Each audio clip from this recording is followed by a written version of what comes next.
Hello दोस्तों, कैसे हैं आप सब। और आज की इस वीडियो में हम बात करेंगे आईआरबी इंफ्रास्ट्रक्चर की। जैसा कि आप जानते हैं कि आईआरबी इंफ्रा पूरे देश में हाईवे के टोल कलेक्शंस का काम करती है। हाईवेज के ऊपर कलेक्ट किया हुआ जितना भी टोल होता है वो गवर्नमेंट के पास तो जाता ही है, साथ में इस तरह की टोल कलेक्टिंग जो एजेंसीज होती हैं, इस तरह की जो कंपनीज होती हैं, जिसमें आईआरबी इंफ्रा पूरे देश का 40% से ज्यादा का जो एक एक्विजिशन है वो लेकर के बैठा है। जहां इस कंपनी के पास सबसे बड़ा पोटेंशियल ये है कि इसका जो मार्केट शेयर है वो आने वाले टाइम में और भी बढ़ता हुआ दिखेगा। इसे हम इस तरीके से समझ सकते हैं कि इस शेयर ने मल्टी बैगर रिटर्न दे दिया है अभी तक।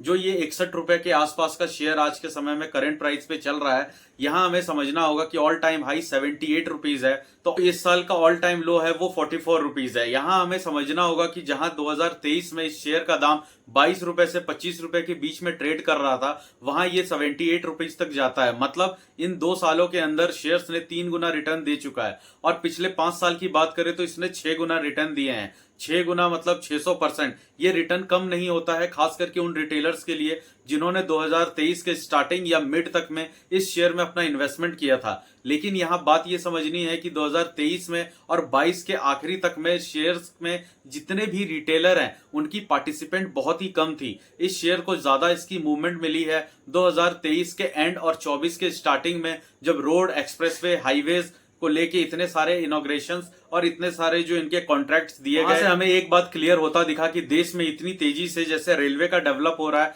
वैसे हाईवेज का भी डेवलप होगा, और आने वाले समय में हाईवेज के इतने सारे डेवलपमेंट के बाद इसका जो ऑपरेटिंग टोल होगा आईआरबी के थ्रू ही होना है। तो इस कंपनी का जो मल्टी बैगर रिटर्न हमने पिछले 2 साल में देखा है, अगर इस करंट प्राइस में किसी ने इन्वेस्ट किया है तो ऑब्वियस है कि उसे आने वाले समय में अगर और मल्टी बैगर रिटर्न देखने हैं तो इसमें थोड़ा टाइम और जाएगा। इस समय जो 6 महीने से कंपनी का शेयर प्राइस कंसोलिडेट कर रहा है, मतलब 55 रुपए से लेके 78 रुपए के बीच में ये शेयर प्राइस कंसोलिडेट कर रहा है। ना तो वो 78 के ऊपर निकल रहा है और ना ही 55 से नीचे जा रहा है, ना 57 से वो आगे मूव क्यों नहीं कर रहा है। देखिए, इसके बहुत सारे पॉजिटिव पॉइंट है और कुछ नेगेटिव पॉइंट्स भी है। शेयर का मूवमेंट नहीं दिखा पाना, उसका नेगेटिव पॉइंट्स पे पहले हम बात करेंगे। तो वहां ये नेगेटिव पॉइंट्स है कि गवर्नमेंट आने वाले समय में एक रोड बिल लेके आने वाली है, जिसमें कि हर हाईवे पे जो हाईवे के आसपास के लोग हैं उनको 20-20 किलोमीटर तक जो फ्री टोल है वो दिया जा रहा है। ऑलरेडी जो हाईवे के आसपास रहने वाले लोग हैं उनका सेम बूथ पे जो टोल होता है वो फ्री होता है, लेकिन इस तरह के कानून आने से और भी ज्यादा आगे जाके टोल कलेक्शन में थोड़ा ही सही लेकिन इम्पैक्ट जरूर आएगा। और मार्केट हर तरह के इमोशंस पे काम करता है, हर तरह के न्यूज में रिएक्शन दिखाता है। दूसरा इसका नेगेटिव पॉइंट है कि कंपनी ने अपना जो ज्वाइंट वेंचर और भी अन्य छोटी कंपनियों के साथ कर रखा था, वहां इनका जो पार्टनरशिप है वो एक लॉस मेकिंग डिसीजन की तरफ जाते हुए दिख रहा है, जहां कंपनी को आने वाले क्वार्टर में 150 करोड़ तक का नुकसान होने की संभावना है, ऐसा खुद कंपनी ने कहा है। तो ये 150 करोड़ रुपए कंपनी के लिए ज्यादा बड़ा तो नहीं, और ना तो इससे इसका कैश फ्लो कम होगा। लॉस तो लॉस होता है, जो कि अगले क्वार्टर 2 में हम देखेंगे कि इसके बैलेंस शीट में ये 150 करोड़ का जो लॉस है वो इंपैक्ट करता हुआ दिखेगा इसके प्रॉफिट को। जो कि रेवेन्यू भी इस बार का अगर देखा जाए तो Q1 का जो रेवेन्यू आया था वहां पे कंपनी के जो अनुमान मुताबिक था, वहां पे Q1 का रिजल्ट ठीक ठाक आया। लेकिन इसमें एक और नेगेटिव कारण ये भी कह सकते हैं, हालांकि थोड़ा ही स्टेक कम किया है लेकिन प्रमोटर्स ने अपने स्टेक को बेचा है।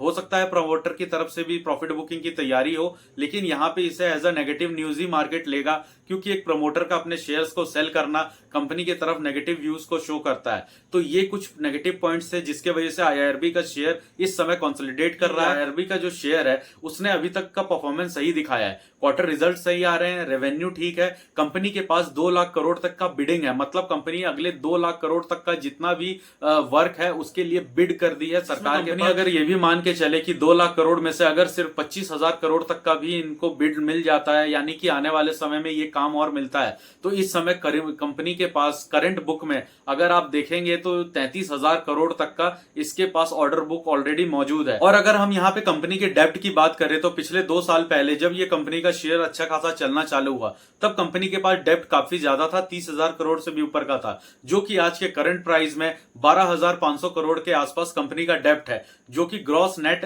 डेब्ट कहा जा सकता है या एनपीए इसको कह सकते हैं आप। कि कंपनी का जो परफॉर्मेंस है उसे बड़े बड़े ब्रोकरेज हाउस ने डाउनग्रेड नहीं किया है। यहाँ पे बहुत सारे ऐसे ब्रोकर्स हैं, खास करके अभी जो लेटेस्ट न्यूमोरा की तरफ से एक ब्रोकर रिव्यू आया है जिसमें इसने शेयर प्राइस को न्यूट्रल दिया है। मतलब ये यहाँ पे थोड़ा और टाइम तक कंसोलिडेट करेगा। न्यूट्रल रेटिंग देने का ये मतलब है कि शेयर प्राइस में मूवमेंट थोड़ी कम देखने को मिल सकती है, लेकिन गिरावट कम होगा। आने वाले समय में इसका शेयर के प्राइस को बढ़ते हुए हम यहाँ से देख सकते हैं, लेकिन यहाँ थोड़ा समय देने की जरूरत पड़ेगी।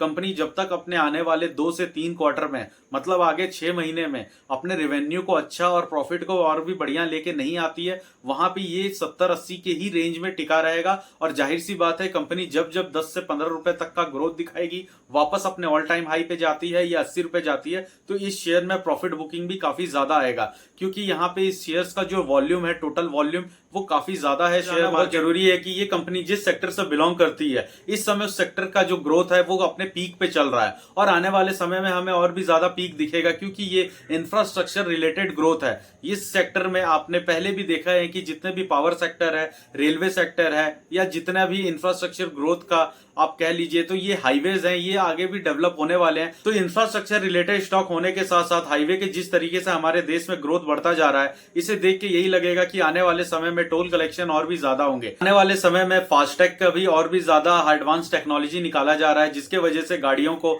और भी ज्यादा मतलब टोल पे रुकने की जरूरत नहीं है और थोड़े से स्लो डाउन भी करने की जरूरत नहीं पड़ेगी। ऐसी ऐसी चीजों का डेवलपमेंट हो रहा है जो कि खास करके इस कंपनी के फेवर में आता हुआ जरूर दिखेगा। तो दोस्तों, यहाँ पे इस कंपनी का जो ओवरऑल रिव्यू था ये आपको देखने को मिला। तो अगर आपको ये वीडियो अच्छा लगा तो प्लीज इसे आप लाइक करें और चैनल को सब्सक्राइब करें। दोस्तों, आगे आने वाले और भी इंफॉर्मेटिव वीडियो और भी इंफॉर्मेटिव शेयर्स के साथ हम आपको प्रेजेंट करते जाएंगे।